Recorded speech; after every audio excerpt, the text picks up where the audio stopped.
Tujuh pesawat yang hendak mendarat di Bandara Sultan Hasanuddin Makassar beberapa waktu lalu mendapat serangan teror laser. Akibat kejadian ini, Saudara Airnav Makassar Air Traffic Service Center mengancam akan melakukan penutupan penerbangan pada malam hari jika kejadian ini terus terjadi.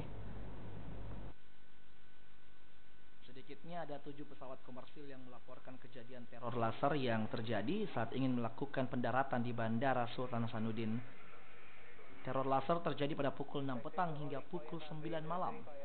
Serangan laser ini diperkirakan berasal dari jarak 9 km dari landasan. Berdasarkan data yang didapatkan tim Airnav Makassar, kejadian ini merupakan kejadian terbesar dalam kurun waktu 3 bulan terakhir. Ada 7 laporan dalam kurun waktu 3 jam. General Manager Makassar Air Traffic Service Center mengancam akan menutup seluruh penerbangan pada malam hari, baik keberangkatan maupun kedatangan di Bandara Sultan Hasanuddin Makassar.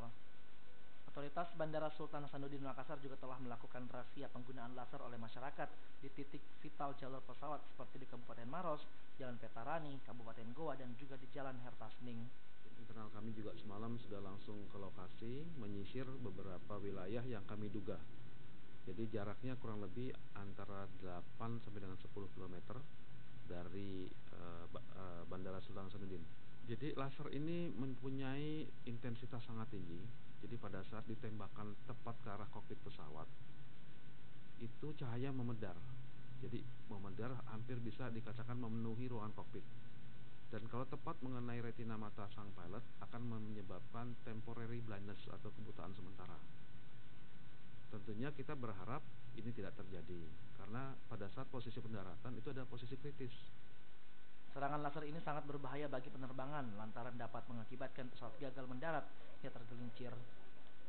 Pelaku pun diancam dengan hukuman penjara sesuai dengan hukum yang berlaku di dunia penerbangan. Rama Pratama, Kompas TV, Makassar. Saudara